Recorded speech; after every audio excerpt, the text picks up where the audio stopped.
This time Albright with an SCN Tech Talk with my friends at Contemporary Research. First and foremost, Sara Krybus. Welcome, ma'am. Welcome. Thank you. Also, Mr. Nelson Solaris, also from Contemporary Research. Welcome, sir. Hey, thank you. So we've got a couple things happening just in general in the States here, right? A number of folks have got some back to work and back to school plans in place. I'm here in just outside of St. Louis, both sides of the river here. They're all going back 100%. New York Times mentions the fact that the city of New York and the school system of New York, all million of those kids are going back to school with no remote possible. So we're getting back into the place where, trying to get folks back together.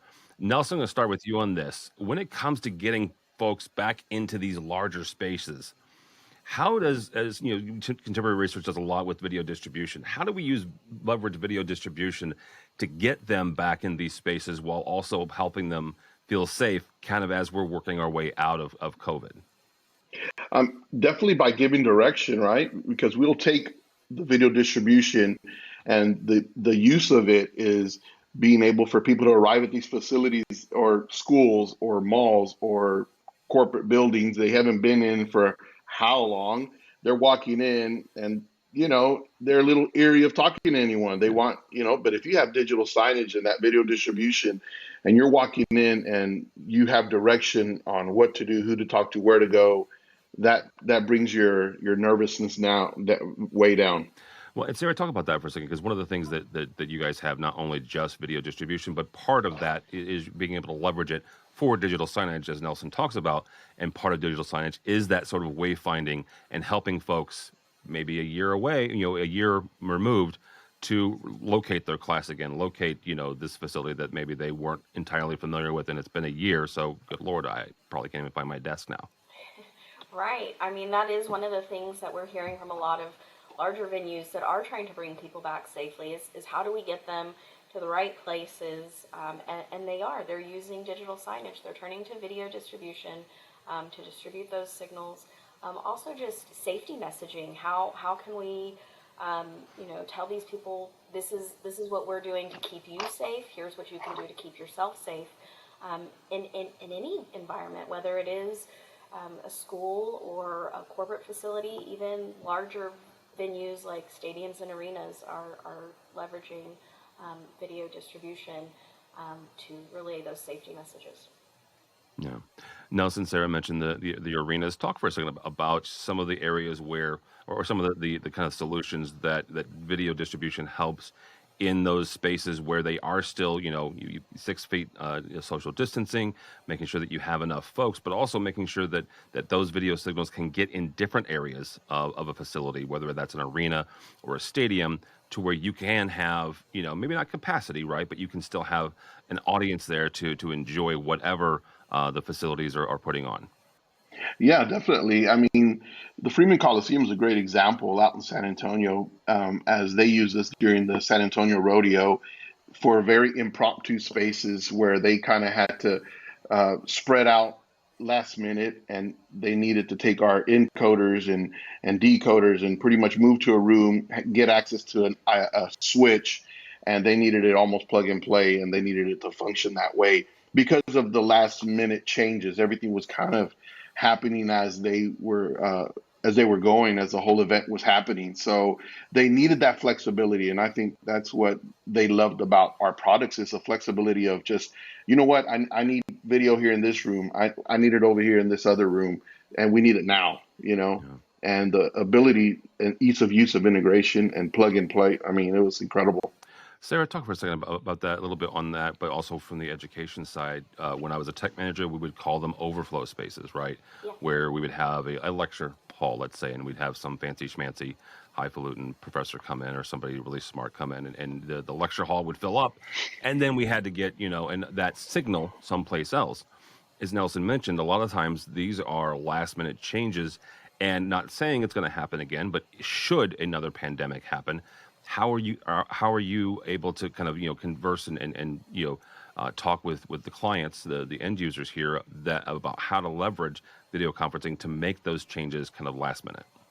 Yeah, I mean, so the Freeman Coliseum that Nelson used is a great example of a venue that they wouldn't have been able to have their event if they didn't have a way to spread people out. And it was kind of a last minute thing that their city said, you got to be able to do this. We have to keep people safe. And they came to us and they were like, how are we going to do this? And it was video distribution. It was the fact that they could use a IT backbone that they already had. And they were able to just put the CR parts in to encode video, and then wherever they needed to go and have an overflow space, they just popped in a decoder real quick, and it was quick and easy to set up because they were able to do that remotely. They didn't have to do it on site. Their technician could be just on their virtual network and setting up channel lists and guides and stuff like that. Yeah, absolutely. That remote aspect is incredibly important, especially during a time like this. Nelson, one of the things that I think we talked about this, you and I talked about this last time, is there are folks that have put in some of these infrastructures in place over the last year to 18 months, right, to make sure that they could still service their folks, they could still service the community. There's been a lot of infrastructure put in place. As we come out of the pandemic, though, how are you advising the clients that have put these systems in place? How do they leverage these, right, after the pandemic, post-pandemic? How do they leverage them to make sure that this wasn't an investment that was just quote-unquote COVID related, but it really does help them kind of future-proof and move forward technologically? Definitely by them seeing the return on investment, they might have started using it because of the pandemic, but now they can turn it into digital signage.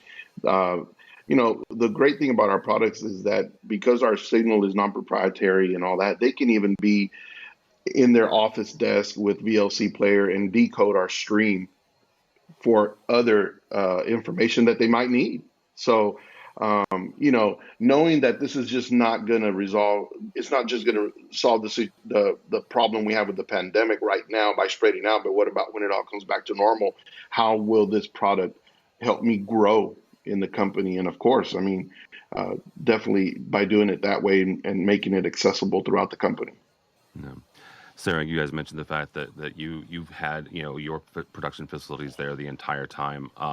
Talk for a second about what you're able to do, both here in the States, but also around the country here, to kind of educate the integrators, right, to help them understand the possibilities that they have and their customers have to do, as Nelson said, to kind of re-leverage this technology for digital signage or another possible application. Sure. We meet with our integrator partners all the time to talk to them about either what their existing customers, the struggles that they're facing, or just giving them really great opportunities to learn how to better sell our products, right? One of the things that we talk about all the time is how they can help their customers see features as really great financial benefits, right? And one of them that a lot of them use for, again, I'm going back to stadiums and arenas, but also in other entertainment type venues, is the opportunity for sponsorship messaging, right? That they can turn this video distribution into an opportunity to sell sponsorships to other people. A great way to move their social media. You get that Twitter ticker in there and all the tags that you want to follow, and when people call out your venue can show up, gain followers. And then just, again, your own digital signage, right? Your bar, you want to show your weekly specials, your wine Wednesdays, or whatever it is. You're able to use that digital signage in that way, and helping those integrators understand those applications. They're not thinking of it from that way, right? Because they're not the venue, but helping them understand how the venue can use that is a great way to help them with their customers. Absolutely. Now, Nelson, as we wrap up here, we've talked a lot about arenas and large facilities, stadiums and stuff like that. Talk for a second about smaller installations, whether that's small elementary schools, houses of worship. Certainly have put in a lot of infrastructure during this time. Town halls, justice courtrooms have had to put in video distributions during this time. How can they best utilize and kind of re-leverage the distribution systems they put in during COVID? By thinking about the simplicity of our control system, definitely. I mean, I was just talking to an integrator last week, and he said, one thing I love and a selling point of your product is the fact that it's simple. Like literally, you choose a TV, you choose a channel, you hit send, and it's that easy. He says people are not complicated anymore. They don't want, super tech heavy, I can't figure this out. They want it almost as easy as what they've been doing for a year at home in the pandemic. Grab a remote, turn the TV on, turn it off.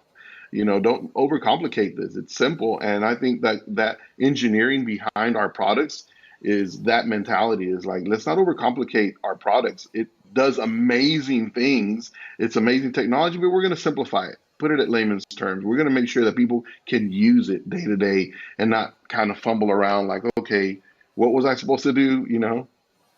Well, and Sarah, kind of could take off on that for a second. Folks have spent a year at home, 18 months maybe, with technology that they either had to figure out on their own or was relatively simple to use.